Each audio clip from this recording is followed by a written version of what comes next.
And we're back, ladies and gents, all loaded up and ready for match number 2. It's VASTA Gaming taking on Angry Titans. And I know I can speak for myself, and I'm pretty sure I can speak for both of us, Max. That last game was insane. I'm so glad that we got to see such varied compositions and all sorts of crazy stuff in this meta, because yesterday it was pretty quiet with the double shield, but this one, just as much so, I'm expecting a little bit of fireworks. I mean, I'm hoping so, because VASTA Gaming was talking with a man of class actually a little bit earlier who cast last day's game that these guys played in, and he said that he felt like they were a very dive-heavy team, but they were up against Avoided. And Avoided are one of those bonkers teams that really force you to put some quite strange and unorthodox counters onto the field. But VASTA going up against Angry Titans, a little bit more of a by-the-books team. We might yet get to see the full dive coming out from these guys today. Yeah, I'm curious to see what Angry Titans play. I mean, they strike me, pardon me, as the team that is going to want to run a lot of the double shield, and it seems like that's how a lot of these matches have gone. It's either been double shield into double shield, or double shield into a team that really wants to force a dive, but I feel like at the end of the day, it's going to come down to VASTA Gaming to dictate the pace of this match and how it's going to go. I mean, it's all about which target you actually dive onto, right? Because you either go for that frontline dive where you try and take the tank side of the way first and then converge on the supports, or you go for the sort of more preferred and I think more common way of going for that dive where you go for the supports and you try and absolutely separate them from the rest of the team and just shred them back straight into that respawn room. And when you've got a Baptiste, you always have to go for that support lineup, honestly, because Immortality Field, if you go for that frontline dive and you try and go for an Orisa or a Sigma, you might get them low. You might even get them under critical health spot. But you're taking damage all the while, and the kill just doesn't come through because suddenly there's an Immortality Field blocking your way. Yeah, I mean, I feel like a lot of the times what we've seen from these dives, especially when they're unsuccessful, is you have like a normal dive, which has like point A to point B. It's just dive, maybe retreat, maybe dive again, but you're finding the pick by like here. Today and yesterday, we've seen dive, move to the back of the point, move behind the enemy, move underneath them, drop a bubble, wait for cooldowns, and then finally it's a dive. But by then you've lost like 2 players, maybe even your Sombra. The EMP's maybe halfway charged up because it's hard to gain charge up against these double shields when they're looking out for the Sombra. And we see teams crumble and waste a lot of time because of that. So I think efficiency in dive is something that we really need to be looking for throughout the week, not just in this match, if the dive wants to be successful. I mean, it's less of a dive now, isn't it? And much more of a zigzag. Absolutely. And I mean, you do have to be extremely careful because if you're going for that first fight, you have to try and have some sort of presence on the point heading over to Ilios first. Where you need to just constantly make sure that that tick does not go in favor of your opponents because dive takes so long now to set up and it rubber bands. It goes back and forth and you may lose a player in that first dive and that should herald everyone to go for a very hasty exit and regroup. But more often now we're actually seeing if you lose a player, you just move slightly far away and then when you know that they're coming close to coming back, everyone goes in first and they act more as a reinforcement to come through and follow up on your kills. Yeah, and we're starting off back on Ilios here, and it's going to be Lighthouse first, I believe, and some very, very polarizing team compositions, and exactly what we expected to see. It is going to be Angry Titans starting on the double shield. Yeah, this is going to be extremely hard to dive into. As well, both of these guys running out with a Symmetra just going to be for that initial teleporter to get you out of spawn and move a little bit faster to that point because it is all about who's able to get there first when you're running a Doomfist. When you're running a Genji, these guys, they need that space to set those picks up properly. Well, the Doomfist is a big change, right? You're subbing out that Sombra that we saw in the previous game to run for this more pick-based composition. Honestly, I like it a lot more. The EMP's not quite as effective once the ultimates go online for Angry Titans here, so trying to find those picks is going to be key, but you need to be successful in it. There's a lot of damage going down, but not all that much happening, and Love is going to find the first pick, a Dome onto Edis, even who's getting way too aggressive on the back line, and now there's no room for Disperse to work around, and Angry Titans can very comfortably move their way on point. There's just no room for Disperse point blank at the moment because Love on this McCree is that with that flashbang already 86% to that first Deadeye, and there's going to be a swap immediately from Disperse off the Doomfist onto the Genji, and that is huge. You're acknowledging that you're just not going to be finding value, that you would just be an empty slot of damage falling through for the rest of your team, but now you've got to build up to that blade when Little Flame is already 67% ahead of you, and it's all going to come down to Abs and Crisis. These supports have to be able to stay alive for when that blade comes through. Absolutely, you need to have those key abilities, and Abs has a coalescence to try and engage things, maybe end things before the blade can come out, get very aggressive on the point. The dive is split everyone apart, no longer is a double shield, it's just two single shields hiding around the corners. Love tries for a dead eye, but cannot find nearly enough value. What are you, this is a just huge waste of a blade post-fight. I mean, it's a Hail Mary of a blade, and it's going to find you absolutely nothing. You may have looked flashy in the kill feed, but now you've wasted your best re-engagement tool, because Crux would have had the supercharges in this next engagement. You could have dropped that a little bit away from line of sight, then your Genji comes through. Crisis still doesn't have that Signbar online. It would have cut all the way through VASTA like absolute butter. But as it is, you were setting the stage up for Explorer, Disperse, split up to these ultimates, and to be able to keep Angry Titans off the point for another fight to come.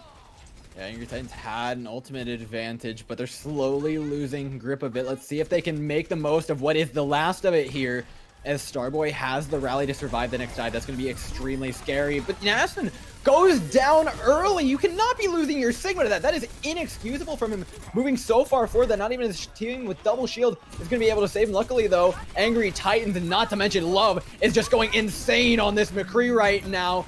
Frag after frag after frag, and it's going to be just enough to get him onto this point, even without a Sigma. Yeah, but you used your supercharges, and so Little Flame is going to be coming into this next ultimate dry, whereas VASTA will have that coalescence to try and keep Disperse alive, or even if they want to commit it, Crisis is Sign Barrier. Because you know Nathan's going to be coming in with the Sigma Flux, but your team is so mobile. You've got a Winston, you've got a Diva that you don't necessarily need to have an ultimate to deal with it, because hardly anyone's going to actually be caught out. And one person going down to a Sigma Flux is not as much value as a Genji surviving a full team blade.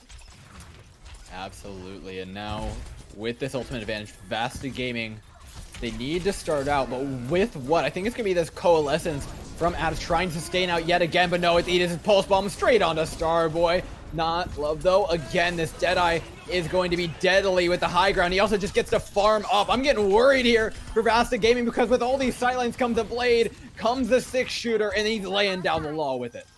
And I'm even more worried for VASTA, because they used Silent Barrier and Coalescence that are actually going to put Abs onto the Ana, but you're not going to be able to build up a Nano in the time it takes for Angry Titans to get that point to 99. So you have to win this next fight if you want Disperse to come in huge with this blade. Little Flame goes down way too early there. Now that opens up a big door for VASTA Gaming to make their way in. Another huge Primal Rage here, but he just gets burnt down immediately. Disperse now has an opportunity to blade in and actually getting a lot of damage down, getting out a lot of these cooldowns from Angry Titans who have regrouped on the point, but now they don't have that much to work with when the damage really starts hitting them. This Orisa under so much pressure, and with that, they're gonna fall. Yeah, but VASTA, they don't have a lot to work with in this next fight either. It's all going to come down to Edith on this Tracer, 10% away from a Pulse Bomb. You've got to get a pick off early in this fight, otherwise Love is just going to be able to take the high ground and Deadeye. And with that Winston Bubble, with that Tiva, you have to be so careful about your support's positioning, because if Abs goes down early on in this fight, it's over for VASTA. Yeah, and that's what I'm watching, right? I want to make sure this Pulse Bomb connects. Edith 99%. If you eyeball that Brigitte even take down this rally, you have such a good opportunity. Love again with just a zoning Deadeye. Catches one, catches two! My god, does this guy even miss? He's trying to wrap around, looking to catch the Genji peeking in the back window, but the damage is done. And VASTA Gaming are gonna have to give up this point, 99-78. Angry Titans take the first map of the day. We said Edith's Pulse Bomb needed to be big. It got Eden. Duh. Nathan comes in with the Pac-Man play, and away it goes. And Love doesn't have to worry about deadying, because you're so vulnerable when McCree pops that Q, right? You're standing in the same space. You may be able to turn around a little bit faster, but you can't walk away faster, which means Edith would have been able to get such an easy land on you. But the Pulse Bomb gets eaten, and Love's able to pop the trigger of the ultimate, able to keep himself alive. The rest of the team stays alive. And now Angry Titans are 1-up as we move over to Ruins. And this is where VASTA can keep this composition going, right? Dive still finds a lot of value onto Ruins, especially if you're going to have something like a Widowmaker up on the high ground. But it seems like it's going to be Dive versus Dive. And it all comes down to, is Little Flame going to find more value on this Sombra than Disperse on this Genji? Well, historically today we have seen not the greatest Sombra. See if Little Flame can actually change that, I think is what we're looking for. However, this first engagement, there's going to be a pretty big advantage right now to VASTA. The Genji offers a lot of damage ever since that buff. Oh, but the boot off! Down goes Abs! Starboy with a huge first pick. Now no main heal for VASTA Gaming. They're just going to get tickled to death by the Tesla cannon. Yeah, this is where we can see that Sombra really coming into play as well in these next fights. If you're able to get that EMP online, you are going to absolutely cripple VASTA's ultimate economy because you can't build up ultimates if you can't actually use them. Abs is going to go on to this Batista, and it's instant. It's not going to be counter dive anymore. It's going to be an admission from VASTA's side that they can't run dive into this. They're going to go for the dive counterplay themselves, but that means all of their ultimate economies reset to absolute scorch. Oh my god, Crocs is very, very fortunate to have remembered to grab that health pack on his way out. He was dropped so low, but now they're giving a lot of space away to VASTA. The second you go into the small room, the dive's gonna have a hard time actually moving in on you. A singular halt is gonna end somebody's life. They're gonna get point presence here. This gets really hard for Angry Titans, given that they just allowed them to take this space. Now Nason takes him off the high ground, gets stunned up. Lucky to have those adaptive shields to keep him alive. Julo, the first to follow the Orisa, falls before their team goes down to the low ground, and for that, you will be punished by the Angry Titans. Angry Titans actually play that perfectly. They allow VASTA onto that ledge so that they've got the angles that they can collapse in on, rather than going into the side room where they would have been bunched up and sent back to spawn, packed away.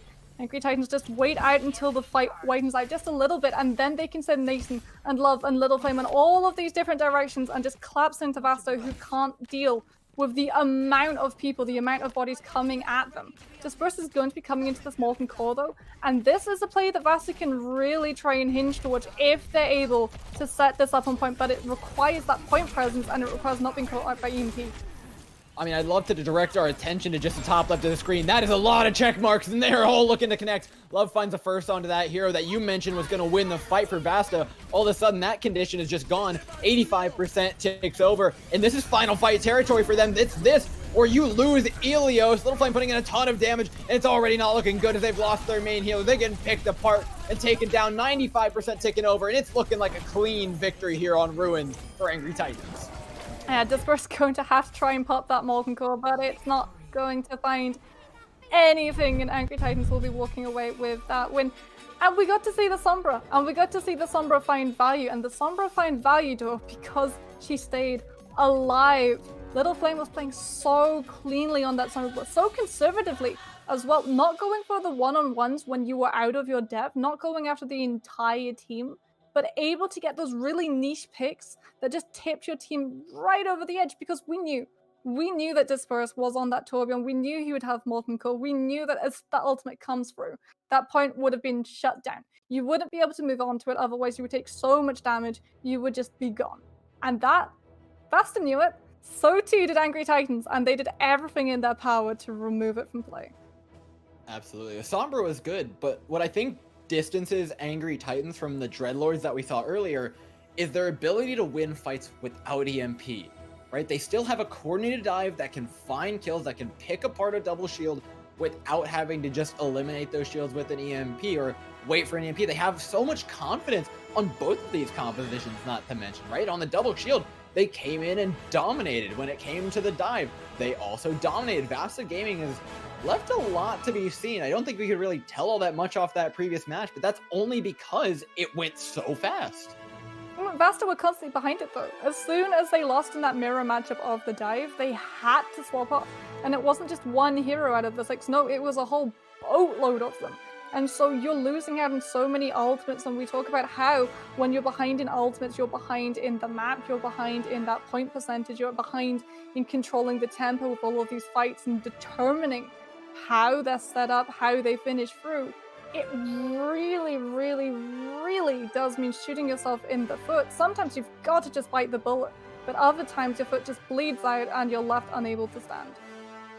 It's a bad way to go, just bleeding out by the foot, but it's no really one how wants to VASTA shoot themselves in their foot. You know, it's not a very comfortable feeling, and I'm sure VASTA really weren't feeling comfortable when they knew that they had to swap 2 of their DPS up and 1 of their tanks as well. That's a horrible place to be, because you're relying on DPS ultimates to buy you space, right? If you hear a McCree popping a Deadeye, you're not gonna peek out. You're not gonna move forward. You're gonna move away. You're gonna move to the side. You're gonna give up that point, and you didn't have the Deadeye to build off of to set your front line up to get some really nice picks. You didn't have that Molten Core when you needed it to shut the dive down when it was coming for your backline. You just didn't have the ultimates at the right time, and if you'd come out on those heroes at the first time around, when you walked out of those doors originally, you might have had it, you might have been seeing a closer map. Really promising stuff, though, from Angry Titans. VASTA getting clearly have a couple things to fix. And as we head on to Blizzard World, Mox, how do you think they can fix their biggest issues? Well, I mean, we've already seen that they tried to go for that counter dive, and they saw that they couldn't win the counter dive. This is when you commit to the composition and you stick with it. If you weren't good enough on those dive compositions, you have to come out of the doors from the very start with that double shield composition so that you're allowed to give Edis and Disperse the time to build up ultimates, the time to contribute properly into these fights. Well, setting up your DPS and allowing them to find value, definitely going to be the key when they move in. But whether or not they go at the dive, I think is a really big question. Love hinting at a little bit of a Widowmaker pick, something that they list as a hero that they are well known for, and something that I actually would love to see, because Love was insane on the McCree. I just want to see more of the guy's hero pool, to be honest. I mean, Love is going to be on that attacker's side though, right? So it's probably 99% for sure going to be just a grapple up and see if you can connect an early headshot to immediately open the way, because if you're on the attacker and you get that early pick with a Widowmaker, that's the fight pretty much won. It's just down to your team to press W and move forward. What I like from VASTA is that they knew that a dive was probably going to be coming towards them, and they put Disperse onto the Mei, which means more CC, a lot of primary fire to make sure that your dive is not as mobile as it should be.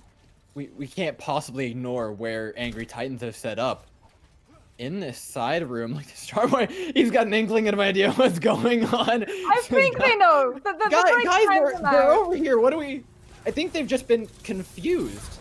Like, it's not an optimal position by any means for Angry Titans to be in, one that's completely cheese-based, but luckily they get out of it with their lives because VASTA Gaming were just stunned and confused as to what was actually going on. Yeah, it's going to be Little Flame wrapping around the back, trying to go for a little bit of a pick onto either Abs or Crisis, and that's going to be huge, but it doesn't matter because Chulo on this run, it's going to be so hard to keep away from your front line. He can just press W and move past the Arista shield. Dude, I love the cojones on this guy just running straight into the double shield. Does not give a damn about the damage that's going his way. Knows they're going to be forced off the high ground. Little Flame can try and get a good bit of charge on the backline, but this Reinhardt is effectively a ticking time bomb for VASTA. It's going to set things up beautifully for Angry Titans, though, because they get all that cleave damage through the shields, through all of the protection that VASTA thought they had. Yeah, VASTA going to be forced to just pull back a little bit onto point. Abs does have that amplification matrix though, and that can be the get out of jail free card to keep Angry Titans away from you.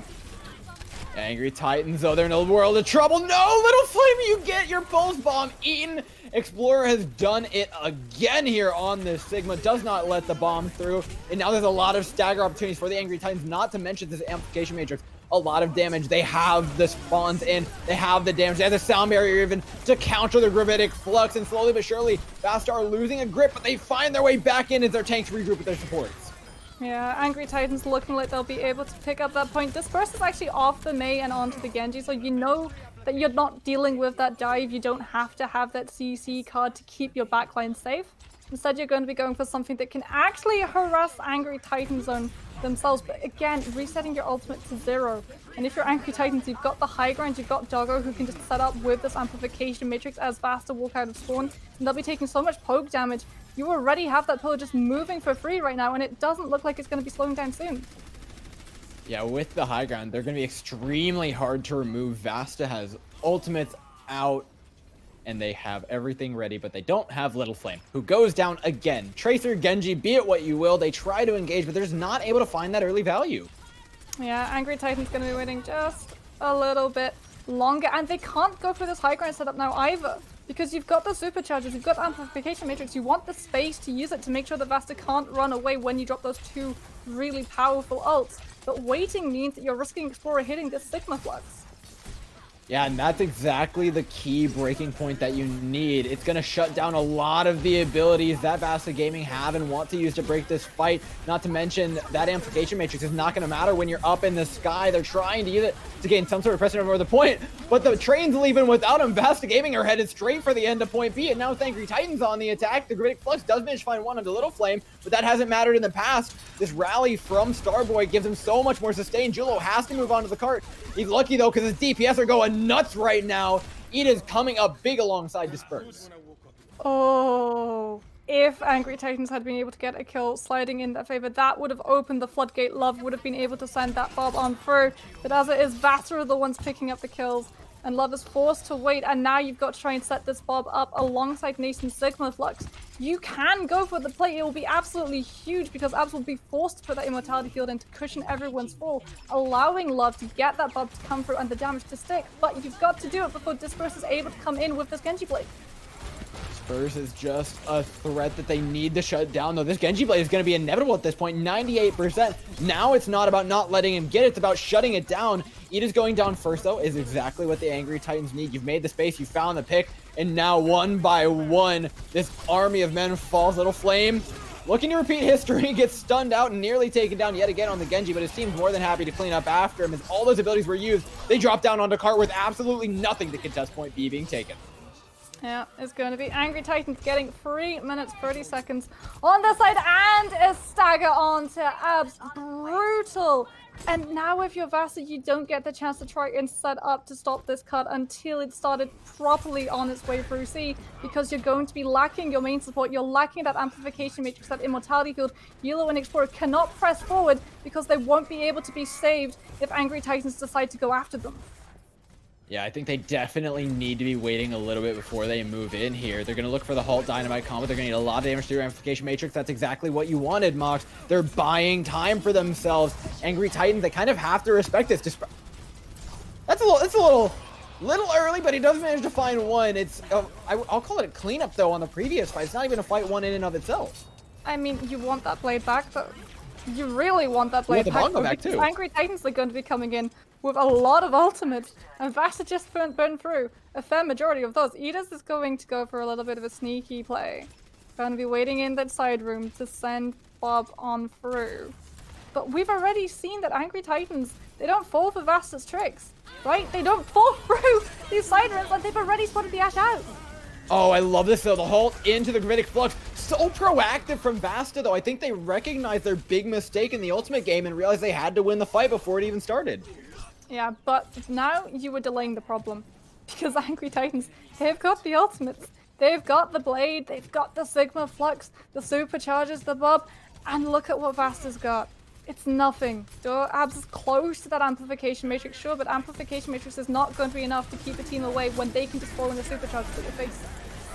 Well, with the full-on goose egg of ultimates, VASTA Gaming are going to try and pull out a fight here, but it's just not bound to be. Little Flamey's got the blade. This is free. He just gets to slice and dice his way through, make himself up a nice little sushi dinner, and come away with a final fight territory. And unfortunately for VASTA, they weren't really able to springboard their way into ultimates in that last fight. They've still got this Amplification Matrix, and it's going to have to be huge, because you've got to drop it to buy yourself the time to let Yulo come in to the Superchargers. But Love, again, going for the sneaky blade! Oh my god, the Dynamite is huge, but the Bob is about to be even bigger, mowing people down, but they do get two traded out here. VASTA have an opportunity to just stagger this one out. They have the better spawn position. They have enough kills that they have a foothold on this point. I mean, you're without the Ashe, but it does not matter. You're still able to just keep everybody up and alive. Love going onto that Doomfist. Not even needed in that last fight, because all from the side of VASTA scattered as soon as that pop comes through. There are some crazy plays coming from these Ashes today. And some of them are worth it. Getting that Bob to go through, it doesn't matter if you gave up your life in the process. Certainly, that's a lot of damage. That's a lot of attention pulled away from the payload and the rest of the fight that's going on through, which sets up that stage for Angry Titans to come on and sweep VASTA away. Yeah, and for the setup for that exact play, Angry Titans, they came into a fight with a massive ultimate advantage, but they didn't blow everything away. They held on to the Bob. They held on to the abilities they needed to close that card out. And I think that's what we're not seeing from VASTA. we can harken back all we want to that bongo blade that got little to no value, but it's happening all over the place. Even if it isn't as obvious, they're using a lot of resources in places where they could definitely be using less, and Angry Titans have recognized that, are using it to their advantage beautifully. Yeah, VASTA need to get a much better grip when it comes to ultimate economy. Then we'll be seeing a much more even fight. But as it is, we're going to get to see Angry Titans going for the high ground defense. Not going to be going the same way as VASTA. Nothing cheeky, nothing sneaky, no side room shenanigans here. No, just that default high ground spot because it works. You take so much poke damage as you come through that main corridor, and Love and Little Flame will already, if they're able to hit their shots and shurikens right, be about 25% to that first ultimate. Ooh, I like the Widow pick though. Goes for the shot, goes for a little something something. VASTA though. What is this? Is that Sigma swapping? No. This is a curious composition. Mox, what are they looking to do? So you're going to have Yulo jump into that backline to just mess Doggo, Starboy, and Love up, all the while Explorer, Eaters, and Abs, and even Crisis can just make their way and slowly have just a little bit more of that backline protection. Well, he's going to try to dive, immediately just gets coach gunned away by Love. And that's how easy it is to start to deal with these dives when they don't have that full 6-member commit. The Winston gets taken low immediately. Whip shot, accretion, coach gun, all of the abilities that Angry Titans have just deal with it perfectly. Yeah, so you've got Explorer on that Sigma to give Yulo just a little bit more of a shield as well. But Angry Titans playing it as perfectly as they possibly can, just disengaging, forcing VASTA to come to them. Even with this dive, even with the Sigma, they've still got to walk into the same space. Well, now that they're back on point, they have nowhere to run. Angry Titans don't have much space to work with, and Love falling early means a lot of their damage is gone. Yulo can now feel a little bit more free to dive into this backline without that threat. Nason separated away from the team. The Sigma in a very, very compromised position, but the dive isn't quite there to capitalize. Little Flame getting way too aggressive on the other side. It is nice dynamite to just finish him off. And you can see they're losing space. They're slipping down the hill. Angry Titans, they're running out of room to run to. And Doggo, Desperation Amplification Matrix is not going to save you.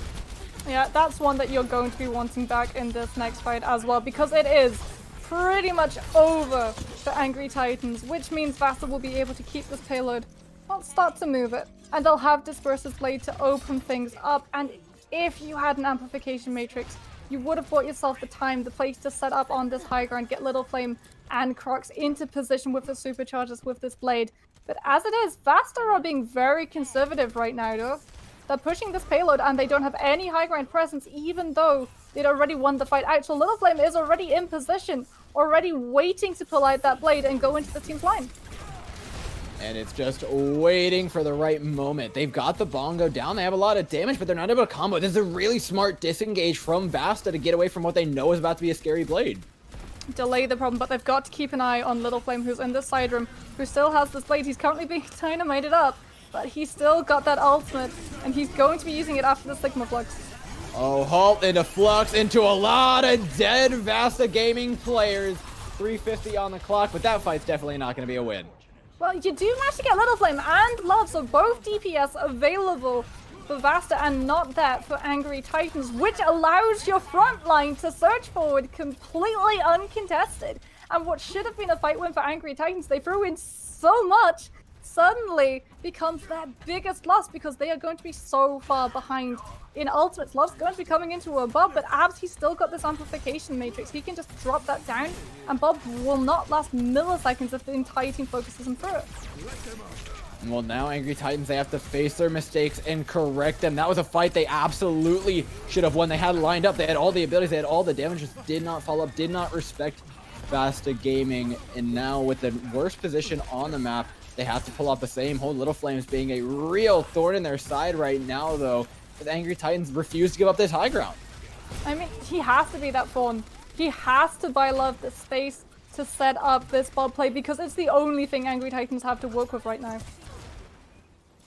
And that Bob is exactly what they need to actually force him off the high ground. So whether or not this Bob connects is going to be so important to whether or not Angry Titans are actually able to restabilize. VASTA Gaming, though, meanwhile, they're more than happy to take this time, but time they do not have as the Bob through. The halt catches everybody straight into a lot of damage. The Little Flame trying to find the follow-up now into the back room. It's still only 5 versus 6. It's doable for VASTA Gaming, but they're not in a good spot. Yeah, Angry Titans, they've got the blade, but Little Flame going to be conservative with this one. They lose Nathan, so a lot of damage from that Sigma and a lot of survivability for your backline gone. VASTA's sensing opportunity, gonna pop an Amplification Matrix. Amp Matrix is going to be powerful, but it's not necessarily enough to get there. Crocs can contest. Angry Titans are still up and on this point, and with the bongo, they'll hold on. 1:56 on the clock remaining for VASTA Gaming. Yeah, but VASTA will be coming in with some pretty heavy hitters. Disperse going to be coming on to that blade. Yulo's already got the superchargers lined up, and Angry Titans, we said that these guys were on top of their ultimate economy. Suddenly it's been slipping away in these fights though. They committed pretty much everything that they had available to hold on to that payload, and now they've only got Nathan with the Sigma Flux to try and deal with Disperse. Disperse waiting for that opportunity though. He doesn't quite have time to build up the blade. He's already lost Edith. He's already lost the rest of his team. He now has to back up and away. Not even getting that much closer to the blade either. I mean, but you did manage to get Nathan's Sigma Flux. Oh wait, you're so close to that blade. 10% goes so quickly with that new Genji. He's just not able to get close enough because Angry Titans are doing such a good job of spamming him down, making sure the Genji can't get close enough to get just that little bit extra. And now Love's got the Bob, Doggo's got the Amplification Matrix, two things that you can put in immediately to make sure Disperse stays away from your team when he wants to blade. Yeah, and oftentimes, like we've talked about, it's not the blade, it's the follow-up that you're worried about. You commit so much to it, but the Amp Matrix, like you said, is just going to deny all of that damage. It's going to stop VASTA from actually pushing forward afterwards. However, they use it aggressively, try for a pick, and they do catch the Genji before he even gets to use the blade. Now, they've got to find another way into this fight. They still have the bongo, they still have the Gravitic Flux, they still have a couple of ways they can find kills here, but one of them absolutely must connect. They don't have time though, 25 seconds. They can't risk an entire reset, and they're going to be without Disperse. So Angry Titans can see the Genji on his own. Love's looking for the Genji to come back and take him out before the blade. The big play that VASTA are relying on can come on through. It's the game on the line. Disperse is trying to group up with a team. Finally manages to reconnect with 7 seconds on the clock. They're going into overtime to reach the end of point B and possibly the end of the match. Up goes Disperse. The bongo to try and combo. Not enough damage though. He's immediately taken down by the focus fire of the Angry Titans. We're going to throw the bob in and contest the cart. Coach Gun just pushes it into a better position from Edith, and now backing away. Angry Titans are getting a little bit split up, a little bit sloppy here, but Little Flames come in to clean things right on up as Angry Titans hold in overtime and put VASTA down 2-0. VASTA just did not get the chance they wanted to set up that Genji. They so wanted to set Disperse up for the mother of all Genji blades with that supercharger, and it would have been huge. But he goes down, duh. He goes down to that Amplification Matrix, and VASTA never quite recover because they have to suddenly move away from that high ground so that they don't lose a member before the Genji can get back. Give up that key positioning power that they would have had over Angry Titans to try and split their forces. Half of them around the middle-ish ground, the rest of them touching that payload so overtime bar doesn't just completely burn down, and then Disperse comes back through. But he's got to go through the back door. He has to loop around the entire team, which means the supports don't have any line of sight on that Genji when he goes for that ultimate. And as soon as the ultimate comes out, it's just completely blown away, both by the Coach Gun and then by the Immortality Field, and then Disperse is dead. Absolutely. I mean, the real fight lost there was the fight before, when they lost the Genji, when they lost the ultimate advantage, when they lost every single foothold they had into that game. It was a really strong push from VASTA, but they just did not have it in them to close it out. Yeah, unfortunately, you left yourself with 30 seconds to try and set that final play up, and 30 seconds is just, it's not enough in this day and age of Overwatch, because these fights, they go on for so long, and teams have gotten so good at delaying ultimates from coming out, at delaying rotations from coming on through, at delaying teams from being able to even move towards the objection that they're really wanting to be standing on. And when you look at that 30 seconds, it's about 10 seconds to do something and 20 seconds of sheer abject panic. Great job. But now, ladies and gents, we get another exclusive interview with our victor. We've got Doggo on the line just about now. Welcome, Doggo. Congratulations on the win. It didn't seem like that hard fought of a victory, but VASTA showed you guys a couple things. I think it was the smarter ultimate play, though, at the end of the day that pulled it out. What do you think was the big difference maker? I just think our players are a lot better individually. I don't think the enemies were very good. Ooh. Strong words, but you know what? It's exactly what we want to hear. The level of confidence that exudes from you guys when you're playing, whether it's a dive, whether it's a double shield, is just ridiculous. And not to mention the proactivity that you showed a number of times dealing with every sort of push that Vasta threw your way. Was there anybody leading the shot calling in that regard, or is it just more of a team identity that you want to be a little bit more proactive on the field? I think it's a mix of both. Because Croxus is a very aggressive main tank. He always wants to push. He never wants to press S. So it kind of forces the rest of us to also always play aggressive. So I guess that's it. He's like the main guy. I mean, it's always good to have aggression in your main tanks. But we're seeing a lot of different compositions coming out from a lot of different teams, with one thing, I'm sure, connecting all of them. And that's the Genji. How are you finding dealing with buffed up Genji? It's very annoying. The hero is so strong. He does so much damage now. It's insane. Yeah, it's just definitely just very annoying. It's very hard to deal with, and yeah, not much else. Just hard to deal with. I don't know. You guys dealt with it beautifully. I mean, we all saw that final bongo blade combo just immediately get shut down, and it seems like you guys have the Genji more than on lock. Is there anyone though on your team or around that you want to give a special shout out to today while we still got you? I think Knassen played pretty good today. Yeah, I think Knassen definitely played a very good series today. All right, man. Congratulations yet again on the victory. Thanks so much for popping in as well. Thank you. Ladies and gentlemen, as for today though, and I know Moxie, I know you're just as sad to go as I am, but that's all we got for you here on Reflash. Our 2 games are over for today, but they're not done for the week. There's plenty of more Overwatch to be played, isn't there?